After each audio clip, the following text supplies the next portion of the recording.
और दूसरी बात यह है कि मोदी साहब जो हैं वो आपको पता है खिलाड़ी तो हैं, अब उनको समझ आ गई है चीजें करनी कैसी हैं, तो वो उसको कहते हैं छोटी बहन। ठीक है कि जी ये तो मेरी छोटी बहन है, यंगर सिस्टर है। मुसद्दक मलिक साहब ने कहा कि हमारे मिसाइलों की जद के अंदर हैं ये बंद और ये डैम और जो इंडिया बना रहा है। तो आप समझते हैं कि फिर अभी वो वक्त आ गया है कि दो चार मिसाइलों का मुजाहरा होना चाहिए।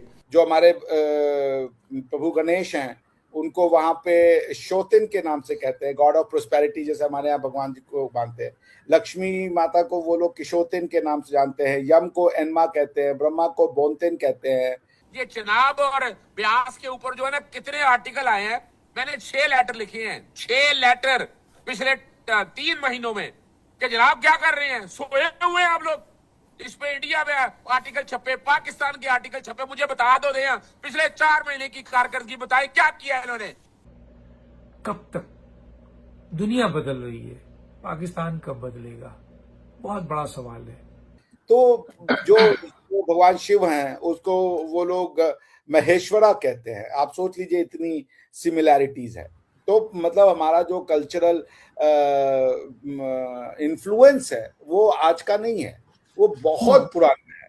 ये वो हालात और आज आगे एक प्रेस कॉन्फ्रेंस करके या एक सेमिनार करके हम समझ रहे हैं बहुत बड़ा कारनामा कर दिया।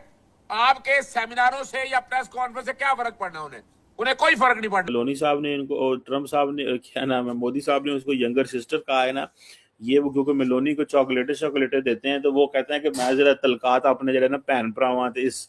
जय हिंद दोस्तों, हिंदुस्तान में स्वागत है। दोस्तों आपको बता दें कि जापान की प्रधानमंत्री जो है वो भारत में आई हुई हैं, आपको मालूम होगा। तो ये 3 दिन दिवसीय दौरे पर है। उन्होंने पीएम मोदी की तारीफ करते हुए, भारत की तारीफ करते हुए उन्होंने इन्वेस्टमेंट की बात की है, जो इन्वेस्टमेंट पाकिस्तानी भी देख करके हैरान हो रहे हैं दोस्तों। ठीक है, लेकिन बात ये है दोस्तों कि उन्होंने पीएम मोदी की तारीफ करते करते कहा कि पीएम मोदी जो है हमारे बड़े भाई है, ठीक है, और मैं इन्हें जो है झुककर नमन करती हूँ। ये बातें सुनते ही पाकिस्तानियों को सदमा लग गया कि यार ये क्या बोल रही है, पीएम मोदी की इतनी तारीफ क्यों हो रहा है। आपको बता दें कि भारत के अंदर जो है बहुत ही बड़ी इन्वेस्टमेंट होने वाली है जापान की तरफ से, और जापान के प्रधानमंत्री का बहुत ही बढ़िया से गाजे बजे के साथ स्वागत हुआ है और उन्हें जो है बहुत ही अच्छा भोजन। मिसाइलों की जद के अंदर हैं ये बंद और ये डैम और जो इंडिया बना रहा है। तो आप समझते हैं कि फिर अभी वो वक्त आ गया है कि दो चार मिसाइलों का मुजाहरा होना चाहिए और वो जो डैम बनाए गए हैं पानी रोकने के लिए किसी को टारगेट करना चाहिए, हिट करना चाहिए। बहुत शुक्रिया। हम तो आपको पता है अपना वो मौजूदा हुकूमत है जो डोनाल्ड ट्रंप को नोबेल इनाम देना चाहती थी। अब मैं जरा कुछ सच्ची बातें करूंगा, बहुत से लोगों को बुरी लगेगी। ये जो आज ख्याल आया ना इन सब लोगों को, मैं पिछले 4 महीने से ये शो डाल रहा हूं। अच्छा, अब पढ़ा नहीं, क्या करें, इंडस वाटर ट्रीटी पढ़ा ही नहीं, अंग्रेजी में है ना यार, वो जरा अंग्रेजी में है वो अपना। नहीं ये पढ़े लिखे मिनिस्टर आज प्रेस कॉन्फ्रेंस कर रहे थे, वो उन्होंने पढ़ा ही होगा। मैं अभी नंगा करने लगा उन्हें। अच्छा। मेरे पास सबूत है इस बात के, आप अंदाजा लगाएं। इंडस वाटर ट्रीटी के तहत है, इंडस वाटर ट्रीटी के तहत है कि इंडस वाटर कमिश्नर परमानेंट तैनात होना चाहिए। बहुत पढ़े लिखे मुसद्दक मलिक यार पढ़ा लिखा आदमी है, वो अंग्रेजी भाई मैं बड़ा अच्छी तरह जानता हूँ उनको। तारड़ साहब भी वो गैस की मिनिस्ट्री में क्या कुछ करते रहे, छोड़े पढ़े लिखे का। मैंने चार्ट डालना है पढ़े लिखे का, मैंने पढ़े लिखे का चार्ट डालना है। जरा सुने जरा, अब सुने जरा, ये भाई इन पढ़े लिखे साहब की बात करने लगा हूं। इनके पास 3 सवाल छोड़ता हूं मैं, इन्हें बताएं इंडस वाटर कमिश्नर का जो कमिश्नर है वो परमानेंट क्यों नहीं तैनात किया। 2 साल हो गए उसको, मैं पिछले 6 महीने से लगा हूं। मैंने पिटीशन फाइल की है इस्लामाबाद हाई कोर्ट में, वो जवाब मांगा। आप गौर सुने। अच्छा, अपना वो 9 जून को रखा, 9 जून को इन्होंने कहा जी बजट पेश होना है जी, हम कुछ नहीं कर सकते। 23 जून को रखा और आज फिर समाप्त थी उसकी, आज समाप्त थी उसकी।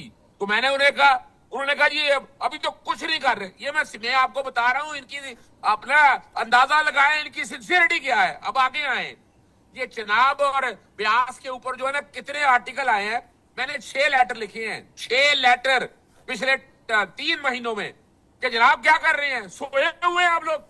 इस पे इंडिया में आर्टिकल छपे, पाकिस्तान के आर्टिकल छपे, मुझे बता दो दे पिछले 4 महीने की कारकर्दगी बताए क्या किया इन्होंने। और अगली बात बता दूं आपको, तो मैंने एक पिटीशन फाइल की इस्लामाबाद हाई कोर्ट में, वो लगे ही ना। अल्टीमेटली मैंने एक और पिटीशन फाइल की खत लिखने के बाद, वो आज लगी थी चीफ जस्टिस साहब के पास। चीफ जस्टिस साहब ने पहले कहा कि वो इनकी तरफ से वो आ गया असिस्टेंट अटॉर्नी जनरल का, जनाब ये पॉलिसी मैटर है। मैं कहा कौन सा पॉलिसी मैटर है, 24 करोड़ अवाम के हकूक का मसला है।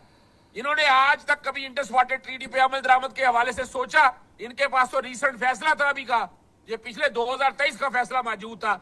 मैं ये चैलेंज कर रहा हूं इनको। प्रॉब्लम क्या है, इनकी पूरी तवज्जो किधर थी? वो ट्रम्प को नोबेल इनाम देना था सर। वो इस मामले में इतना डूबे हुए थे, इन्हें पता नहीं था कि दूसरी तरफ क्या हाल हो रहा है। ये वो हालात है। और आज आगे एक प्रेस कॉन्फ्रेंस करके या एक सेमिनार करके हम समझ रहे हैं बहुत बड़ा कारनामा कर दिया। आपके सेमिनारों से या प्रेस कॉन्फ्रेंस से क्या फर्क पड़ना उन्हें कोई फर्क नहीं पड़ना। मुझे प्रैक्टिकली बताएं आप तक क्या किया आपने प्रैक्टिकली। अगर आप इंटरनेशनल कोर्ट ऑफ जस्टिस में गए हैं, बताएं, या पहले भी गए थे, अब तक गया है कोई? मैंने अटॉर्नी जनरल दफ्तर को लिखा, मैंने प्रेसिडेंट को, मैंने प्राइम मिनिस्टर, मैं 4 महीने से जगा रहा हूं इनको। 4 महीने हो गए मुझे जगाते हुए। दुख इस बात का है कि ये सेमिनार करके वो पंजाबी च कहते हैं गोंगलुआ तो मिट्टी ढा के, खुदा रहा यार मेरी कौम के साथ ये मत मजाक करें। कौम को हक होना चाहिए। तलबा करता हूं से प्रेसिडेंट ऑफ पाकिस्तान से, बताए किया की कारकर्दगी है अब तक आपने क्या किया, वो बताए। ये सेमिनार करके ब्रिगेडियर साहब, ब्रिगेडियर साहब, टिकटॉक पे हुकूमत चल। ब्रिगेडियर साहब देखें, वो क्या कहते हैं कि बात तो सच है, मगर बात है रसवाई की। बातें तो ज़ाहिर है हम भी करते हैं, हमारी बहुत सारी ख्वाहिशें होती हैं कि वो ऐसा हो जाए ऐसा हो जाए, लेकिन प्रैक्टिकल जो चीज़ें होती हैं उसको ज़ाहिर है सामना किए बगैर हम आगे गुजर नहीं सकते।